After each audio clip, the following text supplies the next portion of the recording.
नमस्कार बच्चों, आज का हमारा पाठ है कक्षा 9वीं क्षितिज भाग 1 से प्रेमचंद द्वारा रचित कहानी दो बैलों की कथा।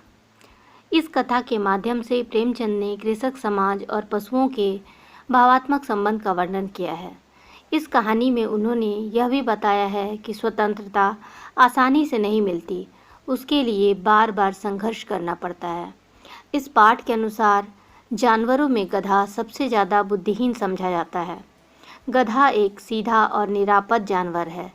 वह कभी क्रोध नहीं करता, चाहे जितना भी उसे मारो, चाहे सड़ी हुई घास सामने डाल दो, वह कभी असंतोष की भावना प्रकट नहीं करता।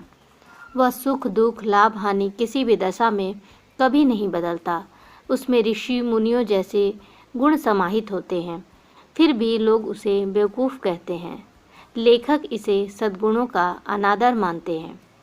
लेखक के अनुसार गधे का एक छोटा भाई और भी है जो उससे कम ही गधा है, और वह है बैल। कुछ लोग शायद बैल को मूर्खों में सर्वश्रेष्ठ मानते हैं, किंतु लेखक के अनुसार बैल कभी कभार मारता भी है। कभी कभी अड़ियल बैल भी देखने को मिलता है, और वह कई बार अपना असंतोष भी प्रकट कर देता है। अतः बैल का स्थान गधे से नीचा है। झुरी काची के दोनों बैल के नाम हीरा और मोती थे। दोनों पछाई जाति के थे, देखने में सुंदर, काम में चौकस और डील में ऊंचे थे। साथ में रहते रहते दोनों बैलों में भाईचारा हो गया था। दोनों आमने सामने बैठकर मूक भाषा में एक दूसरे से बातें करते थे। जिस वक्त ये दोनों बैल हल या गाड़ी में जोत दिए जाते और गर्दन हिला हिला कर चलते, उस वक्त हर एक की यही चेष्टा होती थी कि ज़्यादा से ज़्यादा बोझ उनकी ही गर्दन पर रहे। एक बार झुरी ने दोनों बैलों को अपने ससुराल भेज दिया। संध्या के समय दोनों बैल अपने नए स्थान पर पहुंच गए थे। नया घर, नया गांव, नए आदमी उन्हें बेगानों से लगते थे। परिणाम स्वरूप दोनों रस्सी तुड़ाकर झुरी के पास भाग आए। झुरी उन्हें देखकर प्रसन्न हुआ और अब उन्हें खाने पीने की कोई कमी नहीं थी। दोनों बैल भी बहुत खुश थे, किंतु झुरी की स्त्री को बैलों का भागकर वापस आ जाना पसंद नहीं आया। वह ईर्ष्या से बोली, कैसे नमक हराम बैल हैं कि एक दिन भी वहाँ काम न किया और भाग खड़े हुए। तभी झुरी अपने बैलों के पक्ष में बोल पड़ा, नमक हराम क्यों है? चारा दाना न दिया होगा तो क्या करते? इस पर झुरी की स्त्री ने रौब दिखाते हुए कहा, बस तुम ही तो बैलों को खिलाना जानते हो, और तो सभी पानी पिला पिला कर रखते हैं। अब मैं भी देखूं कहाँ से खली और चोकर मिलता है। सूखे भूसे के सिवा कुछ न दूंगी, खाएं चाहे मरे। वैसा ही हुआ जैसा झुरी की स्त्री ने कहा। मजूरों को बोल दिया गया कि उन्हें सिर्फ सूखा भूसा ही दिया जाए। दूसरे दिन झुरी का साला फिर आया और बैलों को ले चला। इस बार उसने दोनों को गाड़ी में जोता। कई बार मोती ने गाड़ी को खाई में गिराने की कोशिश किया, पर हीरा ने संभाल लिया, क्योंकि वह मोती की अपेक्षा ज़्यादा सहनशील था।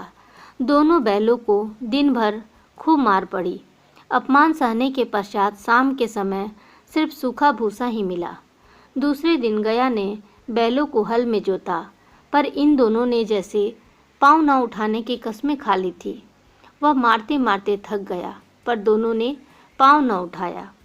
हीरा की नाक पर जब खूब डंडे बरसाए गए तो मोती गुस्से से हल लेकर भागा, पर गले में बड़ी रस्सियां होने के कारण पकड़ा गया। दोनों बैलों के साथ बहुत जातियां होती थी। कभी कभी उन्हें खूब मारा पीटा भी जाता था। इस तरह दोनों की हालत बहुत खराब रहती थी। आज दोनों के सामने फिर से वही सूखा भूसा लाया गया। दोनों चुपचाप खड़े रहे। वहाँ एक छोटी सी लड़की रहती थी। वह हर दिन दोनों बैलों को 2 रोटियां डाल जाती थी। उसकी माँ मर चुकी थी।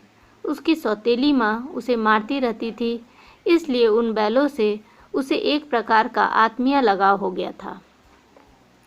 एक रात को जब वह लड़की रोटियां खिलाकर चली गई तो दोनों बैलों ने रस्सियां चबाकर उसे तोड़ने का प्रयास किया, पर सफलता नहीं मिल पा रही थी। सहसा घर का द्वार खुला और वही छोटी लड़की निकली। दोनों सिर झुकाकर उसके हाथ चाटने लगे। तभी उस लड़की ने दोनों बैलों के माथे सहलाकर बोली, खोले देती हूँ, चुपके से भाग जाओ, नहीं तो यहाँ लोग मार डालेंगे। आज घर में सलाह हो रही थी कि इसकी नाकों में नाक डाल दी जाए। तत्पश्चात लड़की ने रस्सी खोल दिया और दोनों बैल भाग निकले। बैलों के पीछे पीछे गया और गांव के दूसरे लोग भी उन्हें पकड़ने दौड़े, पर पकड़ न सके। भागते भागते दोनों बैल नई जगह पहुंच गए। झूरी के घर जाने का रास्ता वे भूल गए थे, फिर भी बहुत खुश थे। दोनों को एक मटर का खेत दिखा। वहां पर दोनों ने मटर खाई और स्वतंत्रता का अनुभव करने लगे। तत्पश्चात वही मटर के खेत में एक सांड से उनका मुकाबला हुआ। दोनों ने मिलकर पूरी हिम्मत से उस सांड का सामना किया और उसे मार भगाया, किंतु मटर के खेत में चरते समय मालिक और गांव के कुछ लोग आकर चारों तरफ से उन्हें घेर लिया। तत्पश्चात पकड़कर दोनों को कांजी हाउस में बंद कर दिया। कांजी हाउस में और भी जानवर बंद थे। सबकी हालत बहुत खराब थी। हीरा मोती को दिन भर के भूख प्यास के पश्चात जब रात को भी भोजन न मिला तो उनके दिल में विद्रोह की ज्वाला भड़क उठी। फिर एक दिन दीवार गिराकर दोनों ने दूसरे जानवरों को भगा दिया। हीरा को मोटी रस्सी से बांध दिया गया था, इसलिए भाग नहीं पा रहा था। मोती भाग सकता था, पर हीरा को बंधा देखकर वह भी भाग न सका। कांजी हाउस के मालिक को पता लगने पर उसने मोती की खूब पिटाई की और उसे मोटी रस्सी से बांध दिया। कहानी के अनुसार एक सप्ताह बाद कांजी हाउस के मालिक ने दोनों बैलों को कसाई के हाथों बेच दिया। एक दढ़ियल आदमी नीलामी में ऊंची बोली लगाकर हीरा मोती को ले जाने लगा। दोनों समझ गए कि अब उनका अंत निकट है। दोनों की बोटी बोटी कांप रही थी। बेचारे पांव तक न उठा सकते थे, पर भय के मारे गिरते पड़ते भागते जाते थे, क्योंकि दढ़ियल आदमी थोड़ा भी चाल धीमी हो जाने पर उन्हें जोरों से डंडा जमा देता था। चलते चलते अचानक उन्हें लगा कि वे परिचित रास्ते पर आ गए हैं। वही खेत, वही बाग, वही गांव मिलने लगे। दोनों बैलों में उत्सुकता जागी। सारी थकान, सारी दुर्बलता दूर हो गई। झूरी का घर करीब आ गया था। दोनों खुश होकर उछलने लगे और दौड़ते हुए झूरी के द्वार पर आकर खड़े हो गए। झूरी बैलों को देखते ही दौड़ा और उन्हें बारी बारी से गले लगाने लगा। अचानक दढ़ियल ने आकर बैलों की रस्सियां पकड़ ली। झूरी ने कहा कि वे उसके बैल हैं, पर दढ़ियल जोर जबरदस्ती करने लगा। तभी मोती ने दढ़ियल को दूर तक खदेड़ दिया। थोड़ी देर पश्चात नादों में खली, भूसा, चोकर और दाना भर दिया गया। दोनों मित्र खाने लगे। झूरी खड़ा दोनों को सहलाता रहा और 20 लड़के तमाशा देख रहे थे खड़े खड़े। पूरे गांव में उत्साह का माहौल था। उसी समय मालकिन ने आकर दोनों के माथे चूम लिए।